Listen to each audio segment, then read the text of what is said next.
Hey, girlfriends, welcome to Girlfriend's Guide to Homeschooling with Angela Jordan Perry. And I have our teaser talk conversation with Nichelle Nelson. Nichelle, say hi to everybody. Hi, everybody. So, yeah. Glad to be here. Yes, thank you, Nichelle. Thank you. Nichelle and I just had her full interview, which you can listen to on any podcast platform that you choose to. It's Girlfriends Chat with Angela Jordan Perry and Nichelle, who is our Purple Cow episode today, meaning that she has finished her journey of home educating her own children. And now she's in another capacity of education and helping with her own platform. And I will give you time to speak on that, Nichelle. I just realized we didn't really dive into that a lot in the interview. So I will give you opportunity to share your platform and what you're doing, what that's all about, so that we can support what you're doing. But one of the things Nichelle mentioned in our interview on Girlfriends Chat, she told the story about she has 4 children. Her oldest one passed, and I won't give all the details, but I'll let her share the details of everything. But I wanted Nichelle to please speak to us about how do you continue on after you've gone through a tragedy or something traumatic in your homeschooling journey that requires you could say, I'm going to put them in public school to give me a chance to breathe and emotionally get strong, or you choose to stay in the homeschooling journey so you all can work through that process together. But Nichelle, if you would speak to us and give us some insights and encouragement, how you walk through this traumatic occurrence in your life and continue homeschooling, and what did you glean and walked away from with that for us. Could you share that with us? Yes, thank you again. So our oldest passed away when she had just turned 13 from a brain tumor that we were only aware of for 72 hours. Oh, wow. We literally, the first time she ever said that she had a symptom of anything, she told me on the 23rd of December that she had a headache. On the 25th of December, it was her 13th birthday, and we had planned a Christian bat mitzvah. And we almost had to cancel it because she was sleeping a lot. She wasn't keeping anything down, but she insisted on going through it.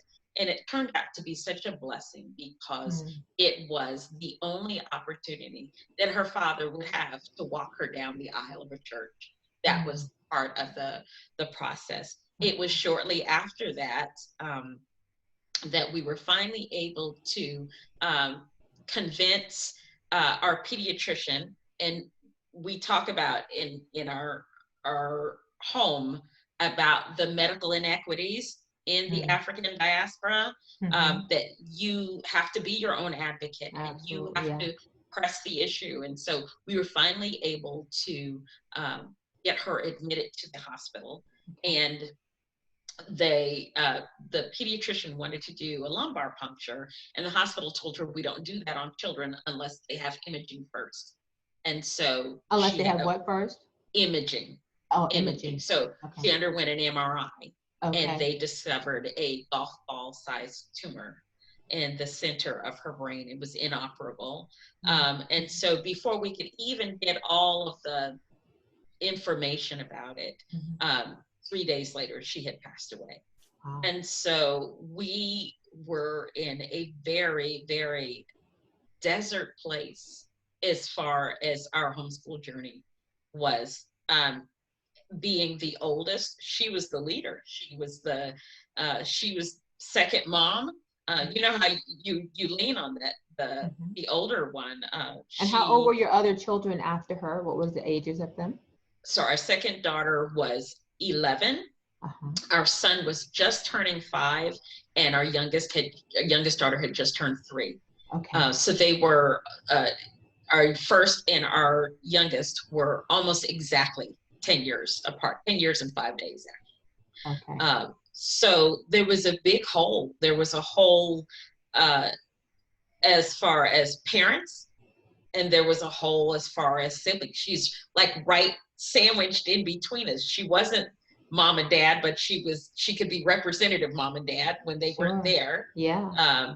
And so that was a very, very big hole. And so we sat down sometime between her passing and the funeral, when we had family coming in and out and people trying to help us. And we finally had a moment to ourselves where it was just my husband and my then 11-year-old daughter and myself. And we had a conversation about, is this the end of our homeschool journey? Are we done here? But we just could not, my husband and I just could not turn around, because this was probably like mid-semester. It was in January. So the second term would have been starting. We just could not see her having lost her sister, because we were really focused on her. She was the closest in age. They were 20 months apart. You know, the little ones, they were still coming along. But we could not have taken her from the comfort and the safety of homeschooling and just thrown her into the public school system that she had never, ever been a part of. Right. And so we made the decision that we were going to continue homeschooling. It was very difficult. She's, as I mentioned before, she was my reader.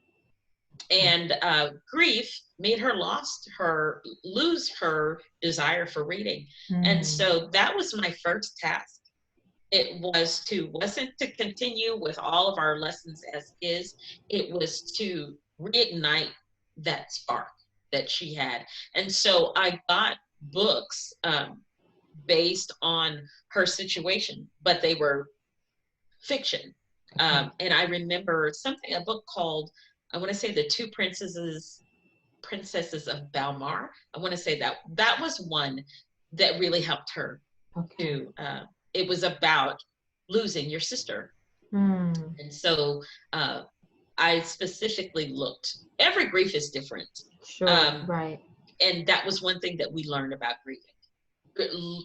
My grief over losing my daughter is not the same as my daughter's grief over losing her sister. Right. And so we learned how to respect one another's grief journey. That was probably a very early family lesson. We were able to get into some helpful grief support groups. Compassionate Friends is a nationwide grief support group for specifically parents who have lost a child. In our English language, we have a word for a person who's lost a spouse. We call them widow or a widower. We have a word for children who have lost parents. We call them orphans. But there is no word in our English language to describe the position of having lost a child. Right. And so that was or a sibling. Or yes, or even a sibling. Yeah. So that was very challenging. Yeah. We found another wonderful grief support group for our children that was specifically geared towards, well, not just for siblings, but for children who grieve. I think they are overlooked in the grieving process. We'll get grief counseling for ourselves as adults. True. So true. But children have to live with that grief for the rest of their life. There are still aspects of that that my daughter, who's now 28 years old, is still dealing with. Fortunately, she has found her niche in serving one of the grief support camps she went to. It was called Camp Agape when she was 11, and she now serves as on their board of directors, just giving back some of the love and some of the support that she received as a young grieving young woman. Beautiful, beautiful. So once that was said and done, you went through that. That was so abrupt in your life. Yes. My brain can't even process that, but super abrupt. And you decided that you're going to go ahead and continue your homeschooling journey because that was the benefit that was going to be beneficial for you all to be together. And that how long did it take before you found your, if I can say, normalcy, your you're back to a place of normalcy in your homeschooling journey? Probably, I would say, maybe probably about 3 to 5 years. I remember specifically getting 5 years and almost just kind of taking a deep breath that we had come along 5 years. So by that time, Brandis was preparing for college, and the younger ones had gotten into a good routine. The fact that she was preparing for college that time felt to me as if we had done something right, because another aspect of grief is the inability to see yourself in the future. And so the fact that by that time, 16, 17, she was looking forward to college, I felt that we had done the right thing, because she had been able to replace the as sisters growing up in the room together, whispering and things at night, they had made their plans for the future. Sure, right. And so having to create an entirely new future that did not include her sister, that was a challenge. So a challenge she overcame. That's huge. That's to be able to go to college. And I'm sure at a certain point, maybe she felt that she was going to college not only for herself, but also for her sister who didn't get to go. Gotcha. And so that probably was a motivation. Absolutely. Totally get that. As we end this teaser talk, what encouragements or insights would you like that I really think that as we're older women and things that we've walked through, we always have these nuggets inside of us. It's like if I could just burst this out to people and just get this out to them as often, as many times as I'm able to, I will.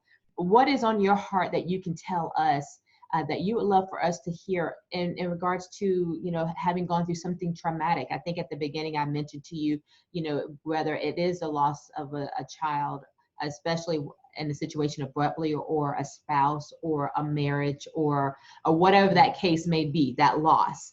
What insights and encouragement do you feel like we just need to hear from you? Well, we definitely need to. As a culture, we don't take the time that we need to actually grieve.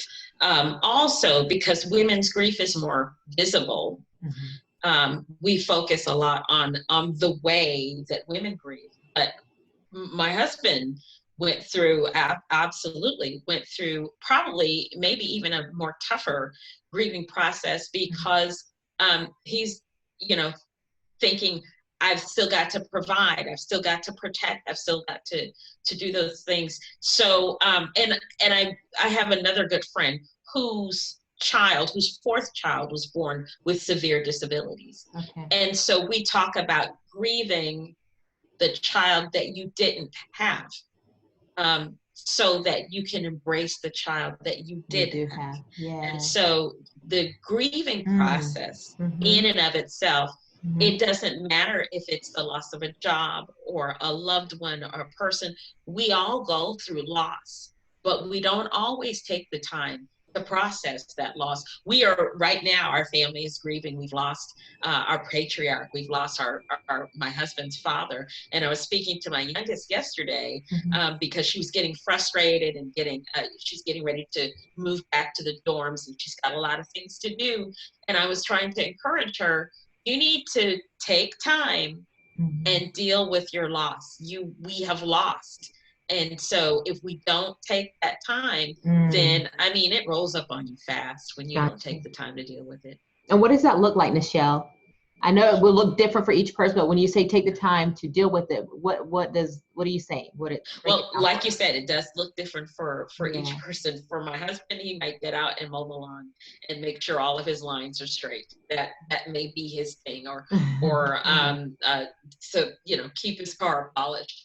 For me, I like to journal. I like to write, and I cry. Sometimes crying in and of itself is healing.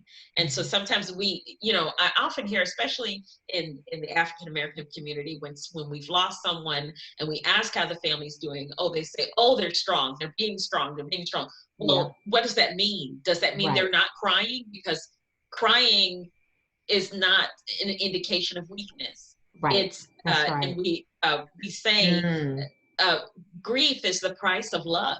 And so however deeply we loved, that's how deeply we're going to grieve. And so whatever emotions, working out. I remember part of my grief process was anger. It was actually rage. And so I would go to sit in the parent gallery of my children's karate school, and mentally I'm going through the motions of what they're doing, just because I have so much rage that that it's not socially acceptable always to express. But you have to find a way to tap into those emotions and let them flow. I also learned that I can't share my grief with everyone. Find a good grief support group, because some people they have compassion fatigue and they get tired of hearing about your loss. Find someone else who knows what you're going through. That was very important in the very beginning. I remember one of the questions my husband asked when we first went to the grief support group is, how do I live with this loss? And we were in the group with people who were 5 years out, 10 years out.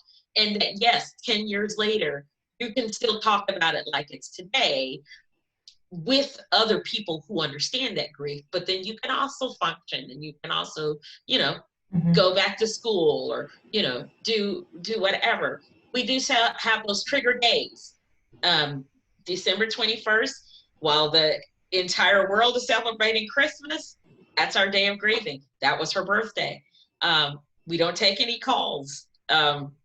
We kind of try to leave each other alone because we can easily be triggered. And so making sure that we make the grieving process, a priority. It is self-care. It is self-care. Wow. Thank you for sharing that. And again, I just pray that for every episode, it is beneficial and serves the listeners well. And no less, I desire that this would do the same, and on a very real level, because it's not a conversation you just openly have conversation about grieving or walking through a loss and how do you deal with that. That's not a conversation that is usually around. So thank you, Nichelle, for sharing of that. And also, on another note, if you would tell us what you have your hands involved in so that we can support you and your efforts. Wonderful. Well, so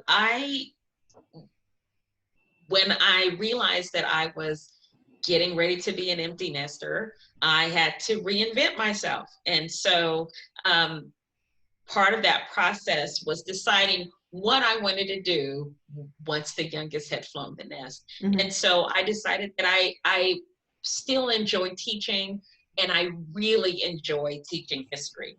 And so I started teaching at Homeschool Co-op, and of course, Corona made me quickly adapt to an online version of that. And now we have actually grown to where my daughters are actually offering classes with me. And so we are www.warpandwefthistory.com. And we offer classes in different, the history of Black entrepreneurship in America. We talk about African American history. We've got a U.S. history. We've got a couple of world history courses. My second daughter is offering coaching for the National History Day competition. Both my daughters competed in the National History Day competition. Wow. My second daughter actually made it all the way to nationals twice. She placed second place in the nation. And so thank you. The daughter who is offering coaching actually was a regional coordinator for the fair. in our state. And so both of them have a wealth of knowledge about the National History Day competition. And I'm really, really excited about African Americans participating in this, because this gives our students an opportunity to showcase our history. I remember once when that second daughter, when she was competing, you get interviewed by a judge. And she was, that year, she was doing Bess Coleman. And I remember she participated in the performance category. And I remember a judge asking her if she might not be wrong about the fact that Bess Coleman actually received her pilot's license before America's darling, Amelia Earhart. And my daughter was absolutely, she said she had to go to Paris to get it, but she absolutely got it first. This is important for our children, not only to learn their history, but to showcase it. There are 5 categories: performance, exhibits, documentary, website, and paper. They have the opportunity to take any medium that they choose and tell our history to a country that wants to believe that they already teach history. No, we've already taught you history. No. You've taught me a portion. There's so much more. So I'm really, really excited about African American students getting involved in the National History Day program. Beautiful. Showing who we are. Yeah. Now for the for your online history, Warp and West History. It's Warp and Weft. So it's a weaving term. Weft. Okay, I keep doing that. Thank you. Thank you. Right. Weft. So Warp and Weft. On a loom, you've got lines that are going one way, and then you've got a shuttle that's weaving in and out. And so 2 reasons that I chose that name. One, that's how I choose to study history. Some people study history, only political history or only economic history. I believe in weaving together a full pattern of history to know about music and art and literature and not just great people, but also the culture that birthed those people. The other thing about that term is that I'm an avid genealogist and learned that my ancestors were part of the Cherokee Nation, that they were both native Cherokee, also freedmen, but they learned how to weave as a part of their, really they just wanted the United States government to leave them alone. And so they wanted to develop a self-sufficiency. And so one of my ancestors, Nanyehi, encouraged a European woman to teach the tribe weaving and animal husbandry and things like that so that they could learn to be self-sufficient. And so there is a slave narrative of one of my great aunts of talking about how they brought their looms across on the Trail of Tears, how they set up in Oklahoma and started their weaving again there. So Warp and Weft History is not just our method, but it's our heritage. Beautiful. Okay, now I got it. I will not mess up Weft. I keep wanting to say West, but yes, Weft. So what are the ages that you offer the courses to? Teens, I have some as young as 13. It's this year, we are really geared at teens. Maybe in the future I'll develop something for younger, but because the ages of competitors in National History Day is 7 through 12. So we've focused our classes on that level. Gotcha. Beautiful. So now you know, go check out all that Nichelle has going on over at, hold on, I'm going to look at Warp and Weft history.com and get connected and support her efforts. So Nichelle, thank you again for taking up your time to share on the interview and here on the teaser talk on Girlfriend's Guide to Homeschooling. Again, I appreciate you for taking up your time to share your wisdom, your insights, and your overflow of your homeschooling journey. to encourage us to stay on the journey and keep moving forward. So thank you. That's right. Thank you so much. Thank you so Nichelle. much. I appreciate it. All right. Peace and blessings, girlfriends. Thank you, Nichelle.